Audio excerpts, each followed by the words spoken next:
નમસ્કાર. સમાચારમાં આગળ વાત કરીએ ડભોઈની.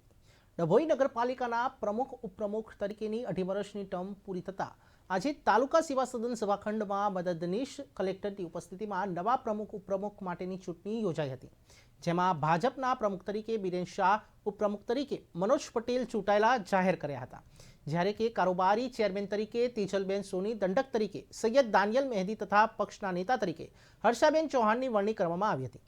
ધારાસભ્ય તેમજ ભાજપના આગેવાનો ઉપસ્થિત રહ્યા હતા. ત્યારે ડભોઈ નગરપાલિકા ભાજપ શાસન સત્તાના સૂત્રો સંભાળે છે, ત્યારે પ્રમુખ ઉપપ્રમુખની 2.5 વર્ષની ટર્મ પૂરી થતાં આજે તાલુકા સેવા સદન સભાખંડમાં મદદનીશ કલેક્ટર યોગેશ કાપસે તેમજ ચીફ ઓફિસર તડવીની ઉપસ્થિતિમાં નવા પ્રમુખ ઉપપ્રમુખની ચૂંટણી યોજાઈ, જેમાં ભાજપ તરફી દરખાસ્ત અને કોંગ્રેસ તરફી દરખાસ્ત મૂકવામાં આવી હતી, જેમાં ભાજપના પ્રમુખના ઉમેદવાર બિરેન શાહની તરફેણમાં 22 મત મળ્યા.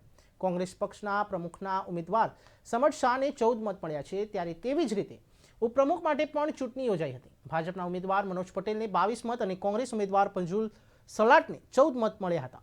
અપક્ષ તરીકે ચૂંટાયેલા વોર્ડ નંબર 7ના એચ.વી. શાહ અને વોર્ડ નંબર 3ના સલીમભાઈ ઘાંચીને ભાજપ તરફે મતદાન કર્યું હતું. ભાજપના પ્રમુખ ઉપપ્રમુખને ચૂંટણી અધિકારીએ ચૂંટાયેલા જાહેર કરવામાં આવ્યા હતા, જ્યારે કે કારોબારી ચેરમેન તરીકે તેજલબેન સોની તેમજ દંડક તરીકે સૈયદ દાનિયલ મહેદી અને પક્ષના નેતા તરીકે હર્ષાબેન ચૌહાણની નિમણૂક કરવામાં આવી.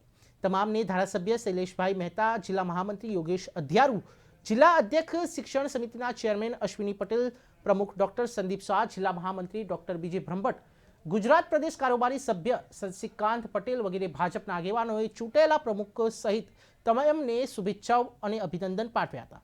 ધારાસભ્યએ જણાવ્યું કે નગરનો વિકાસ પ્રગતિશીલ થશે તેવી આશા વ્યક્ત કરી હતી. ભાજપ સંગઠન અને ધારાસભ્યશ્રીએ જે મારા પર કળશ ઢોળ્યો છે ને પ્રમુખની જવાબદારી 2.5 વર્ષ માટે મને આપી છે, એ બદલ એમનો હું ખૂબ આભાર માનું છું. સાથે સાથે ગટર પાણી અને સફાઈની જે પ્રોબ્લેમ થઈ રહ્યો છે એના માટે ધારાસભ્યશ્રીએ કીધું કે ગ્રાન્ટ આવી છે. જે ધારાસભ્યશ્રી ગ્રાન્ટ લાવશે એને પૂરી રીતે ડભોઈ નગરના વિકાસમાં અમે વાપરીશું. એની અમે પૂરેપૂરી બાંહેધરી આપીએ છીએ. નાના મોટા પ્રશ્નો જે પણ હશે એ અમે 22 જે મને 22 વોટ મળ્યા છે, 22 સાથે રહીને અમે કામ કરીશું. બીજું કે નગરના ગટરની સમસ્યા મોટી છે. ગ્રાન્ટ ધારાસભ્યશ્રીએ કીધું કે 50 કરોડની લમસમ ગ્રાન્ટ આવી છે, જે પૂરા નગરની અંદર કોટનો વિસ્તાર ને કોટની બહારનો વિસ્તાર બધા વિસ્તારોમાં આ ગ્રાન્ટ વાપરવાની છે. સાથે સાથે પાણીની ગ્રાન્ટ પણ આ વાપરવાની છે. એની સાથે સાથે ધારાસભ્યની વાતને સાથે સમર્થન આપતા મેં વાત બીજી જોડું છું કે હમણાં સીઓ સાહેબે અમને 2 બગીચા માટેની ટેન્ડર પ્રક્રિયા થઈ ગઈ છે અને ટેન્ડર બી અમને અપલોડ કર્યું છે. 2 દિવસમાં આવી બી જશે. તો 2 ગાર્ડન ડભોઈના છોકરાઓ તંદુરસ્ત રહે એના માટે અમે એનું કામગીરી કરીશું. ભારતીય જનતા પાર્ટી એક પરિવાર છે અને પરિવારના મોભીઓ દ્વારા આજે દર્ભાવતી નગરના પ્રમુખ અને ઉપપ્રમુખ, કારોબારી ચેરમેન, પક્ષના નેતા અને દંડક તરીકે નવા નગરપાલિકાના સભ્યોને જવાબદારી આપવામાં આવી છે.